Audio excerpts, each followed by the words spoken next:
You're watching Weekend at Gabe's, and I'm Weekend Gabe. This latest episode was brought to you by the good folks over at the Ghetto Flower. Use our code W@G for an exclusive 15% discount when visiting their site. Tell them I sent you. Now enjoy the show. But anyway, shout out to Morgan Gold. Thanks for, again, joining us. Let's hit the reset button real quick. You're checking out Weekend at Gabe's, Weekend Gabe. I'm Weekend Gabe. He's the real Sam Crane. Give us a follow on these socials at Weekend Gabe, at Weekend at Gabe's, the real Sam Crane, and the Ghetto Flower. Head over to the Ghetto Flower today. Use our code W@G for 15% on all purchases of $50 or more, and you can get the fly varsity jacket that Sam has on, and you can look at your finest. I'm still waiting for my tax money to come in. It's in the snail mail. So as soon as that bad boy hits, I'm going to hit up Teo and get mine. We're going to figure a way to get that hand delivered because I can't wait. It's not that the shipping costs, because the shipping's covered by us, but I just need that bad boy handed to you, executive. That's what CEO Gabe demands. That's what CEO Gabe demands. Teo can take care, hook us up. He was very nice in giving us the swag last time, so I think we can arrange that.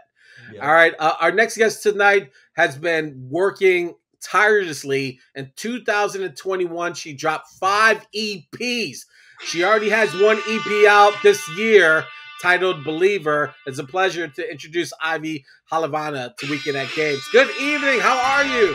Did I really? I dropped 5 EPs? Oh my God. Oh man. That is according to the Chicago Reader. Yes, that's probably correct. Yeah, I was very tired.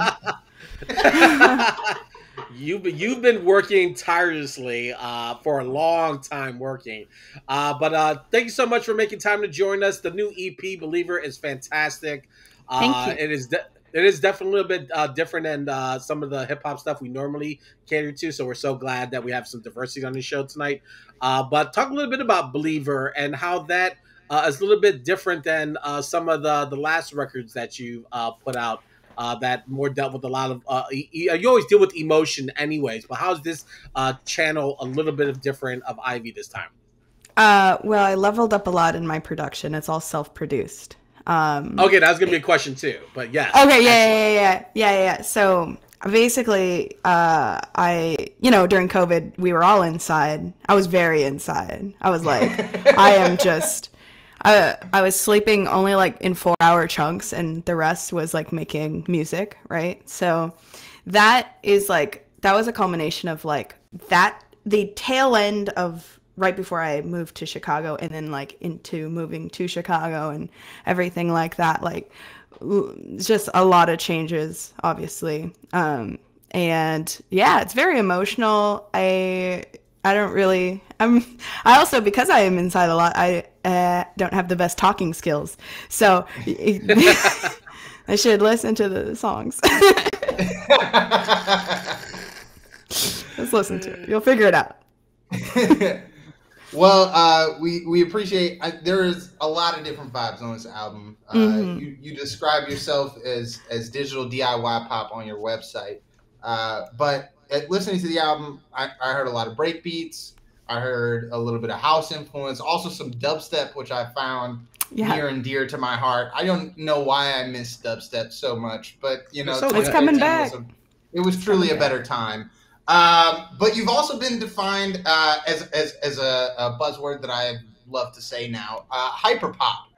Yes. How do you feel about that categorization? That's funny. I'll take it. I'll take it at this point. I'm a big nerd because I grew up in the middle of nowhere, and I was online a lot, and I was on SoundCloud, and I saw the birth of hyperpop.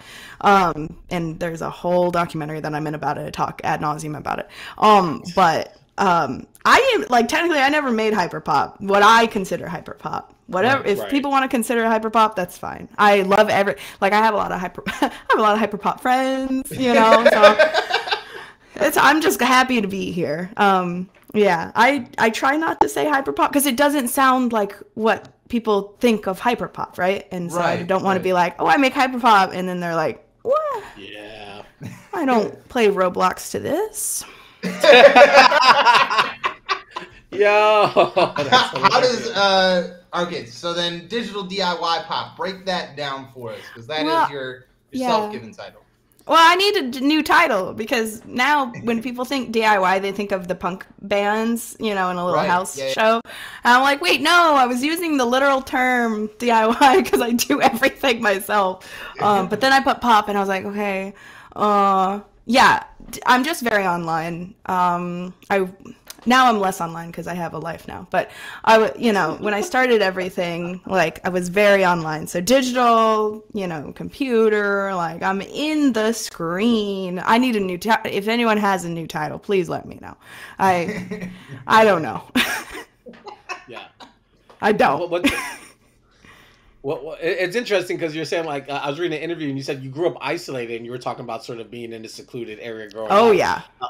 And so just being this kid online, how challenging was that to sort of grow online and then take the music that you're creating into the public spaces? Because I was reading that, when you moved to Florida, that's exactly what was your mission, was to get the music in front of people. What did that take some coaching, some like self-motivation to get out from the screen to, the stage? Well, they put me on like punk bills, like noise shows, and I'm there like, like I'm not. I took anything I could do, like literally anything. And the most important thing for me is performing. I love performing more than anything. It's just like literally my favorite thing to do forever.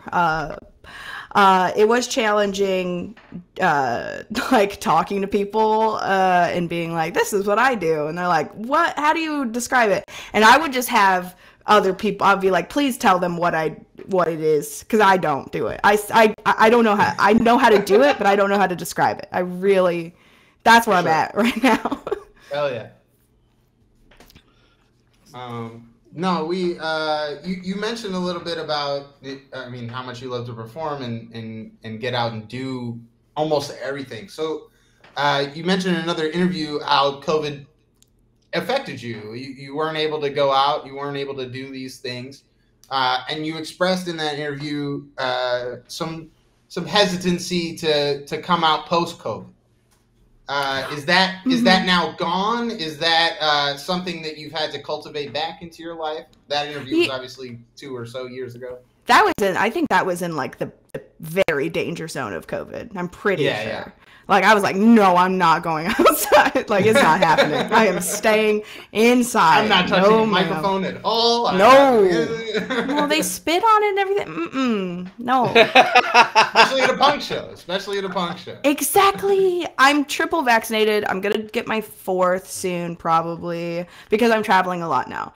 So I'm back at it. I'm so glad to be back. I cannot do any more our URL shows. No, I can't do it. I'm sorry. I mean, this is technically a URL show, but you know what I mean. Like I did so many during COVID. I was like, I can't do it. It takes me back. It's like when you eat something and you throw up like right after you eat it and you can't eat the thing again. That's kind of like where I'm at with that. So no, I'm out and about. Thank God. How does it feel to be back out and about? Especially so good because you're Chicago based now, comparatively to Florida where you were. L State, yeah, no, never. They have to pay me so much money to go back to Florida. I can't do it. Like, absolutely. I'm sorry. No, I love the people there, but like the state itself, no.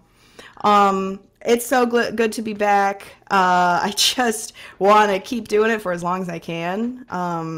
I have, knock on wood, I've avoided COVID this entire time because I get my vaccines and I mask and hopefully I'm smart. So but it's definitely like post-COVID, like the shows, the threat of like a positive COVID, being positive for COVID is so scary. It's so scary. I'm like, oh no, I could like mess up this entire thing. And the pressure is there for sure. Yeah. I'm interested. You grew up in California. You make the trek to Florida. You get involved with this DIY community. You learn a lot about how to push your own career forward. You were talking about like booking shows, and you're the one doing all this work. How has that experience helped get you from that point where a few years ago you were juggling a daytime job with whether or not to pursue a career full time, and dumping that and moving and getting the confidence to pursue your career full time? What was that experience being around that kind of artistry and that kind of passion within that community? Well, and he's not listening, but or they're not listening right now. But one of my best friends, James from Florida, taught me when I was really young. I was like 18 or something. They taught me the power of mutual aid, of like feeding your friends, giving them rides home, like stuff that I didn't think about at the time, because I was just, I like literally like graduated high school and then I left. I was like, I have no idea what I'm doing, but I have to leave. Right. And so I think, learning how to care for your community is the biggest thing that I learned. And I still am learning. And booking shows and running shows, make you a better everything. You have to learn how it works. You have to do the door. I did the door once, and I performed the same night. And I have number problems. I can't count well. I can't do change. You and me both. I can't do. No. I was like, how am I doing? I was like, how am I supposed to do this? I don't know. I was like, I don't know what a dime really is. But I had to do it, because you have to do it. You have to feel what it is. Like if you really, really care, like you want to know what your door people go through, at least talk to them, have a conversation. Every part of a show is so important to me. And I don't know, communication like that, even though I'm bad at like kind of communicating socially, but when it's like fellow artists and people on the team, I know I empathize and, I try to understand. And I think that's the biggest thing for me. Yeah. You mentioned the community there, and mutual aid, and being kind to your community. How do you find that difference between the DIY community in Florida and now what you're experiencing now in Chicago? Chicago, I just think, I don't know. I think a lot of people, I don't want to speak for everybody, obviously. Florida, there's a lot of like, everyone hated it there. Like everyone was just so, it's like, all the jokes about like how bad Florida is, like literally, yes, it's horrible. It's horrible. It's absolutely.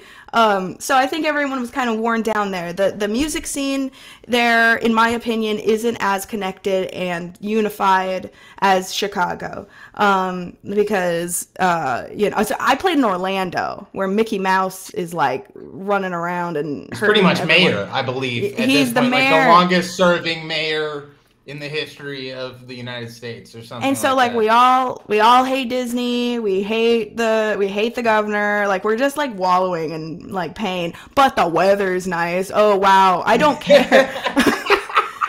Like literally, some people stay for the weather. I'm like, no, hello, resources, like food, safety. Like, come on, no.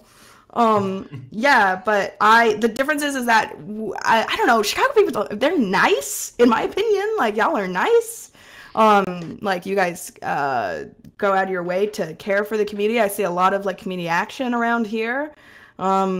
And I put on my favorite thing right now that I finally get to do, thank God, is give opportunities to people like smaller artists. Because I used to be baby mode, and now I'm kind of bigger baby mode. I'm not like super big, but I throw shows now, and I can put my friends on and friends of friends, and whoever wants to have a shot. I think that was my goal, and I'm finally there, and I'm really thankful. So yeah. Absolutely. Really quick, what was the draw to Chicago? I don't think you've answered that question in any interviews yet. Like, what was the why here? What did you see that you thought that this would be the next best move? Okay, I'm gonna give my public answer.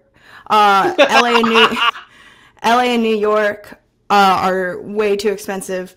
And then what else is there? I don't know. Like Atlanta is still very Republican. Which I'm just not. I want to not be in a Republican place anymore. I can't go back home. Back home is like the desert in California, which you would think like, oh wow, like all the hippies live there. Like no, like really racist people everywhere in my hometown. I've been to the California desert. Can confirm. It's horrible. Yeah, bad. So I was like, okay, Chicago. I know a lot of people there. know a lot of people there. And my real answer is my boyfriend. My boyfriend lives here. So I was like, hi. So yeah, there you go. There you go. Can we talk a little bit about the fashion that you have in both your videos and your performance? Yeah. You kind of have like this prom dress. You got the crown on. Talk about like the inspiration, the motivation behind that.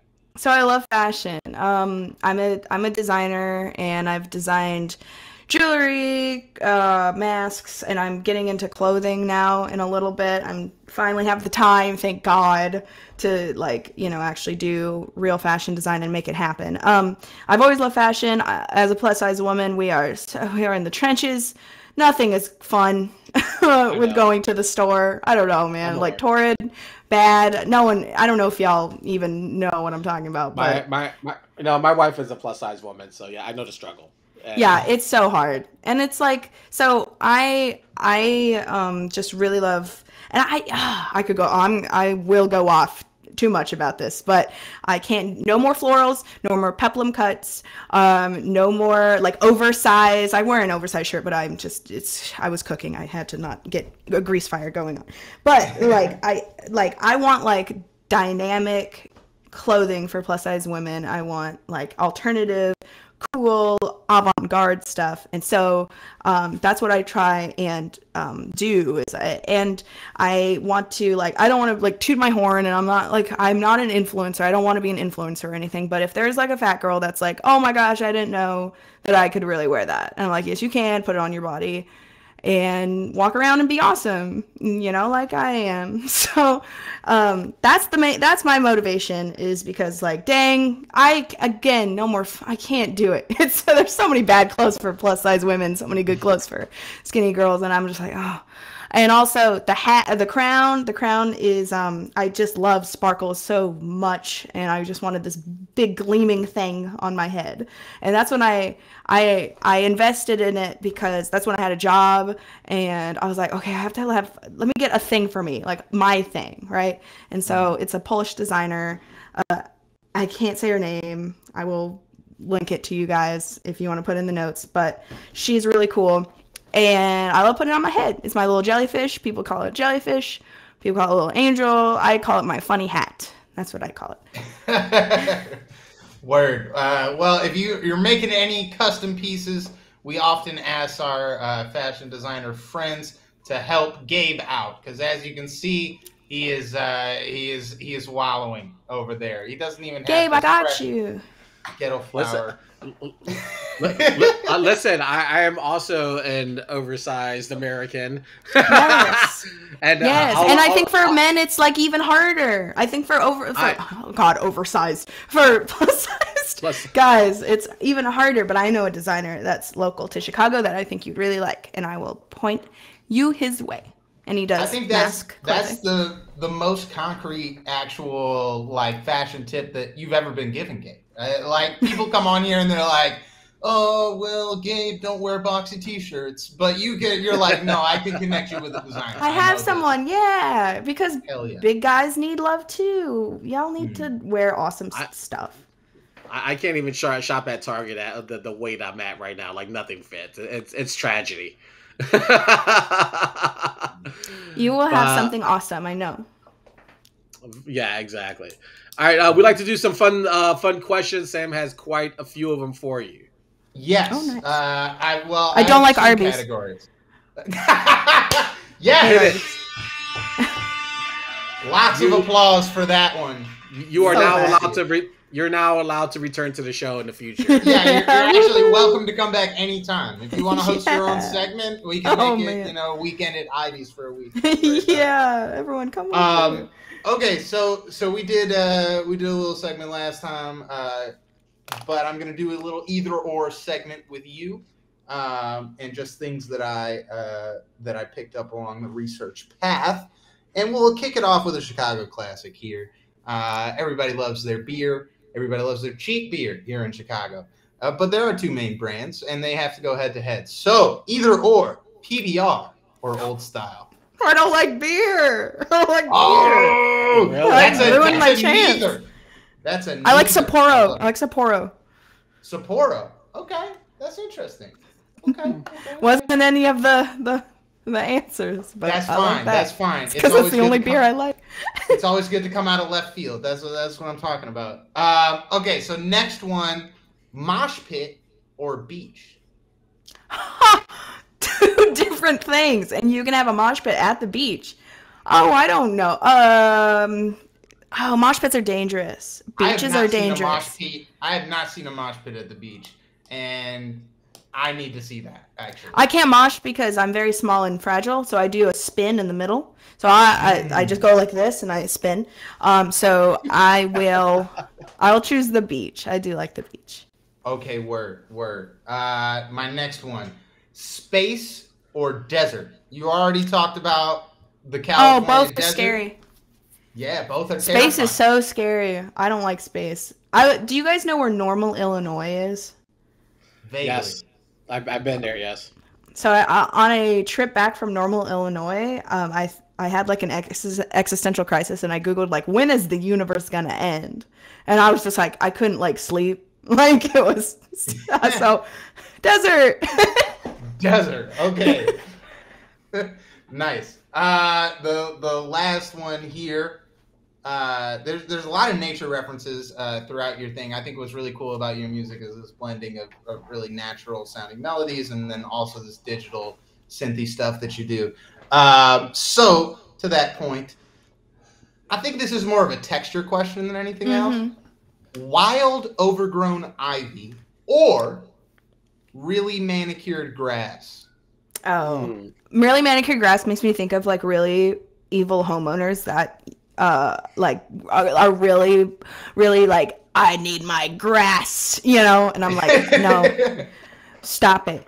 So overgrown, yeah, let it go crazy. Let it go crazy. Hell yeah. This is outside of our either or segment, but I saw you tweeting about needing an all-purpose sauce. Yes, please. And please help me. I was not, I've got a lot of tips, but I'm not going to get into what I think. But I want to get an insight into what is the elite condiment. Oh, people are going to hate me. Oh, well, no, they're not. Okay, I was going to say ranch, but then I realized any sauce that has that like beige color, you know what I'm talking about? Like a secret sauce or the special sauce. Devil Dog's awesome sauce is so good. Like anything that's colored like that is so good.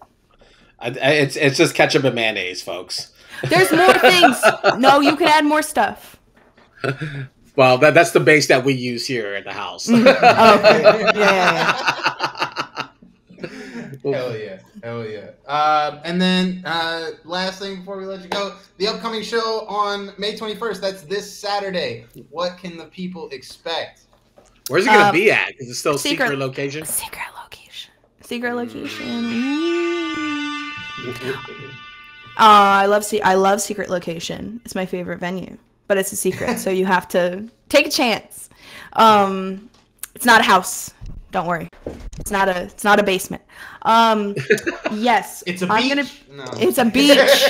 We're going to the beach. Yes. Yes.